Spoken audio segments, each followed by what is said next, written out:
जब हम पोस्टेड थे तो एक स्लम एरिया था। जब मैं बैंक में पोस्टेड हो, एक स्लम एरिया था जहाँ पे कोई जाना एक्चुअली मैं पसंद करता नहीं था। सुबह 6 बजे उठ के उनके एरिया में गए, वहाँ पे उनको बैंकिंग के बारे में बताया। मैं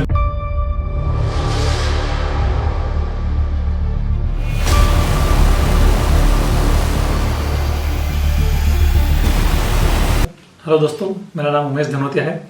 वर्तमान में मैं पंजाब नेशनल बैंक शाखा विवेकानंद कॉलोनी उज्जैन में एज ए ब्रांच मैनेजर पदस्थ हूँ। मेरी कहानी शुरू होती है वहीं से जहाँ से सबकी शुरू होती है। एक बचपन सा छोटा सा गांव जहाँ पे पढ़ने के लिए भी स्कूल नहीं अवेलेबल होते हैं। आजकल तो खैर काफ़ी फैसिलिटी हो चुकी है, लेकिन जब हमारी पढ़ाई शुरू हुई थी तब स्कूल अवेलेबल नहीं था, तो वहाँ से लगभग 15 किलोमीटर दूर पढ़ने के लिए जाना पड़ता था। शुरुआत वहीं से हुई, पढ़ने के लिए जाना पड़ता था दूर। बारिश में दिक्कत होती थी, गर्मी में दिक्कत होती थी। धीरे धीरे फिर घर वालों ने इसके बारे में सोचा, तो उन्होंने मुझे सोचा कि पढ़ना बोलते हैं कि पढ़ाई में थोड़ा अच्छा था, तो जब उन्होंने मुझे पढ़ने के लिए मेरी बुआ के यहाँ भेज दिया। वहाँ से मेरी पढ़ाई शुरू हुई। लगभग 10th तक दलोदा जहाँ पे मेरी बुआ रहती थी वहीं मेरी पढ़ाई हुई। उसके बाद 11th 12th वापस अपने ही गाँव में मैं गया हूँ, वहीं से मेरी पढ़ाई शुरू हुई। वापस 11th 12th करने के बाद मेरा ग्रेजुएशन का जो सपना था, वो ग्रेजुएशन का सपना मेरे मंदसौर पीजी कॉलेज से पूरा हुआ। उसके बाद शुरू हुई कहानी स्ट्रगल की, क्योंकि ये पढ़ाई तो लगभग ये जो जर्नी होती है लगभग सभी जी लेते हैं। इसके बाद जो शुरू होती है कि पढ़ाई के बाद क्या करें, कहाँ जाए, कैसे शुरुआत करें, कैसे नहीं करें। फिर जो शुरुआत हुई वो युवा मल्हारगढ़ से हुई, क्योंकि युवा मल्हारगढ़ जो एक संस्था थी जिसे पारस सकलेचा मिस्टर पारस जी सकलेचा द्वारा चलाया जाता था, उसमें मैंने सोचा कि क्यों ना मैं भी बैंक की तैयारी करके, क्योंकि यहाँ पे उस समय ऑप्शन बहुत ज़्यादा होते थे बैंक के एग्जाम में। ओरिएंटल बैंक ऑफ कॉमर्स में सिलेक्शन हो गया, जो आगे जाके पंजाब नेशनल बैंक बना।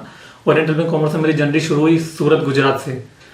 तो सूरत गुजरात में मैं पोस्टेड हुआ, वहाँ से फिर मेरा प्रमोशन हुआ और मैं गया हूँ पुणे महाराष्ट्र में। वहाँ पे मैं फिर वहाँ से प्रमोशन होकर मैं रायपुर छत्तीसगढ़ में पोस्टेड रहा, और वहाँ से फिर फाइनली मुझे जो मेरा सपना था अपने स्टेट में, वहाँ पे अब जाके मेरा सपना पूरा हुआ।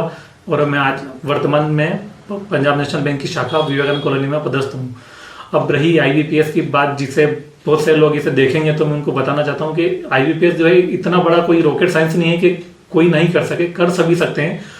थोड़ा सा मेहनत की जरूरत है, कॉन्सेंट्रेट की जरूरत है। लगातार आप मेहनत करते रहेंगे तो आराम से सिलेक्शन हो जाएगा आपका। बैंक की तैयारी की बात आती है कि हमने बैंक की प्रिपरेशन शुरू करी जब हम कोचिंग में गए, तो लगभग वहाँ पे स्टार्ट हुआ हमारा सुबह 5 बजे लगभग उठ के, लगभग 5 बजे उठना और 6 बजे से क्लास स्टार्ट होता। हमें 5 बजे से उठ के सारी प्रिपरेशन करके 6 बजे आपको क्लास पहुंचना होता था।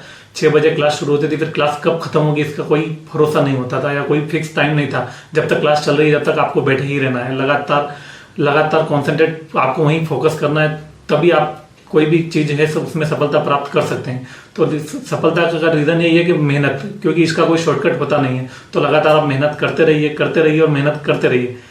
ज़्यादा टाइम नहीं लगेगा आपको सिलेक्शन के लिए, किसी भी चीज़ में अगर आप मेहनत करते हैं पूरे मन से करते हैं तो। और रही बात, मैं आपको इसकी स्टोरी शेयर करना चाहता हूँ जो आपको सुनकर भी मजा आएगा और आपको भी लगेगा कि आप किसी भी प्रिपरेशन में रह के कहीं भी आप रास्ता खोज ही लेते हैं किसी न किसी की मदद करने का। रही बात, जब हम पोस्टेड थे तो एक स्लम एरिया था। जब मैं बैंक में पोस्टेड हो, एक स्लम एरिया था जहाँ पे कोई जाना एक्चुअली मैं पसंद करता नहीं था।